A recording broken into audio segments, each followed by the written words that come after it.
Hello there, welcome to the Gist on Plug TV Live. On the Gist today, we bring you an interesting story as Abudu replies investigative journalist Tobore who accused Ebony Live TV of stealing her work.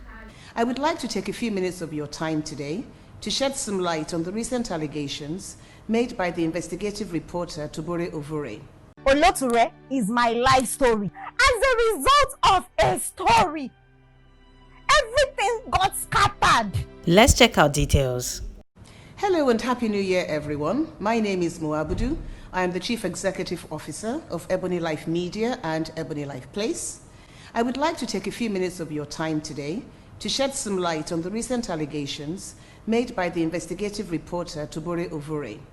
Tobore wrote the article titled Inside Nigeria's Ruthless Human Trafficking Mafia, which was published on August 12, 2014 by the Premium Times, her employer at the time.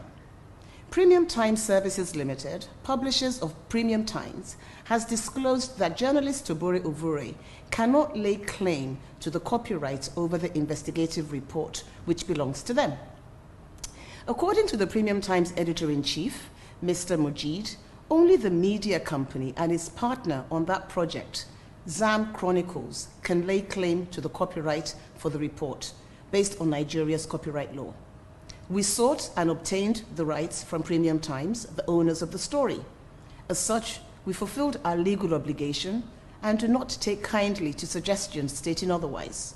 There are several instances where we have acquired the rights to other stories, books, and plays, such as Queen Hunter, Death and the King's Horseman, and The Secret Lives of Baba Sebi's Wives.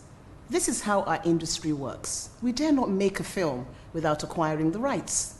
Although I have addressed our legal obligations, which were fully met, there are also moral issues to be dealt with in a case like this. So in May 2019, 20 months before the launch of Ovuorie on Netflix, we reached out to Tobore to acknowledge her journalistic achievement, to commend, recognize, and encourage her in her ongoing campaign against sex trafficking and that of her NGO. We granted Tobore a private screening of the movie, gave her a special mention in the end credits of Ovuorie, and I interviewed her on Moments with Mo. In addition, we wrote to her and offered her 5% of the proceeds from our planned cinema run to go towards her NGO, which she acknowledged. We also reached out to other NGOs to pledge proceeds from our cinema run, as Ovuorie was never created as a commercial film. We felt that it was an important film to make, and several kind donors helped us to raise the money to make it. Due to the COVID-19 pandemic, the cinema release of Ovuorie never happened. Instead, we decided to partner with Netflix, and the film was released on the 2nd of October 2020. Only a day after our release on Netflix, I got a phone call from a reporter, Kiki Modi, who said she had been in touch with Tobore. Here is part of her subsequent email. I'm reaching out to you today because various similarities have been flagged between a 2014 investigative report featured in Premium Times and the film, and I want to include that in my report. My report is due to be out today. Apologies for the short timing. I'm hoping to clarify some facts from you and hopefully get your comments. We decided to respond, although we didn't have to. That article is available online. Within a few days of this, Tobore went on social media making accusations. Then she wrote to Netflix making demands. Then she launched an attack against Kenneth Inyang. I feel particularly bad for Kenneth because he had never seen the script until we approached him to direct the film. He's such a passionate filmmaker, but he's had to deal with daily and weekly harassment from Tobore. Then on the 4th of November 2020, a month after the movie was launched on Netflix, we got a letter from Tobore's lawyers accusing us of copyright infringement and demanding $5 million in compensation, which is about 2.5 billion naira. At this point, our in-house lawyer advised that we needed to engage external legal counsel, which we did. We were being accused of the crime of copyright infringement with a 2.5 billion naira demand. We knew we had not infringed on her copyright because Premium Times owns the copyright, and we had settled this with them. Secondly, we did not have 2.5 billion naira to give. In an attempt to understand what her demands were based on, our lawyers began meeting with hers. Unfortunately, that process has stalled because her lawyer has disengaged from her. Recently, Tobore started contacting our producers by WhatsApp and sending them horrid messages.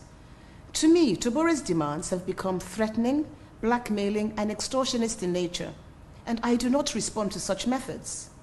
At this point, we decided that if she felt she had a legal case, it could be better dealt with through the proper legal channels. Prior to the release of the film on Netflix, I had a good relationship with Tobore. I had interviewed her, I had met with her, I had even given her cash gifts for her welfare, as well as when her father died, something that I have never disclosed till now. On the 5th of July 2020, I received this message from her. Good evening, Ma. How are you, work, and the family? I hope you are well. Please remember my family and I in your prayers. My father went to be with the Lord on Friday, July 3rd, 2020. It's been a very difficult period for me. My dad and God was all I had. But now I'm left alone to myself. Thanks, Ma, Tobore. On the 14th of July 2020, I received this message from her. Good morning, Ma. Thanks so much for the money sent to me. I greatly appreciate your care and support. God bless you. I'm so grateful. I will keep you updated. So we had a relationship. She even sent me a message on my birthday in September 2020. And then, a few days before the release on Netflix, I sent her a text message. Hi dear, it's strictly on just Netflix, no cinema due to COVID. I promised you a cash gift towards your foundation, and I will still make it happen even though we did not have a cinema release. Get everyone to watch on Netflix. This was her reply. Okay, Ma, I'll look at how to get them to watch on Netflix. Most of them are not online and can't afford being on Netflix, but I'll get around it. Congrats, Ma. By the 3rd of October 2020, a day after the launch on Netflix, I couldn't reach Tobore. I sent her a text message saying, Tobore, my dear, trust you're well, I'm trying to reach you. Everything changed after the growing popularity of the film on Netflix. I have said this time and time again, but let me state it again for the record. Ovuorie is a story inspired by true events involving the work of scriptwriters, the development of characters, locations, situations and occurrences that were created by our writers. There was no Alero, Chooks, Linda, or Blessing in Tobore's newspaper report. Her boss was never in love with her, one of the several parts of the film that was created by our writers. Certain incidents in Ovuorie are similar to what happened to Tobore, and this is why she was given credit and why Premium's Times was given credit. However, Ovuorie could never be Tobore's life story, as she has claimed. Indeed, so many women from around the world are trafficked to Italy, have similar stories. Please, let's educate ourselves on how the movie industry works and how stories are developed and what inspires them. Ovuorie was made by a team of over 100 people, including researchers, writers, producers, our director, editors, actors, and crew. NAPTIP, the National Agency for the Prohibition of Trafficking in Persons, supported us with research, locations, and vehicles. One of our producers, James Amuta, had recently made an award-winning documentary called Nightfall in Lagos, which was all about prostitution. We brought him in on this project because of his experience. What Tobore experienced is what hundreds of thousands of women and girls experience around the world. The stats on human trafficking are horrendous, and we made this movie to shed light on this horrid trade. Earnings are estimated at 150 billion globally. 2/3 of this figure, about 100 billion, is generated from commercial sexual exploitation. The average woman trafficked for forced exploitation generates about $100,000 in annual profits. If there is one thing that I stand for, it is integrity. It's about working hard and always standing up for what I believe in. My entire team know me. Many of you out there know me. We do what we do because we love what we do. We have not exploited Tobore or anyone else, and we will not be exploited by anyone. The facts are clear. We have everything in writing, and we are prepared to defend ourselves against baseless attacks and legal challenges. We will not be intimidated because of the imagined financial success of this film, Ovuorie. However, our door is always open to have a conversation that is appropriate and right, which is how we began our relationship with Tobore.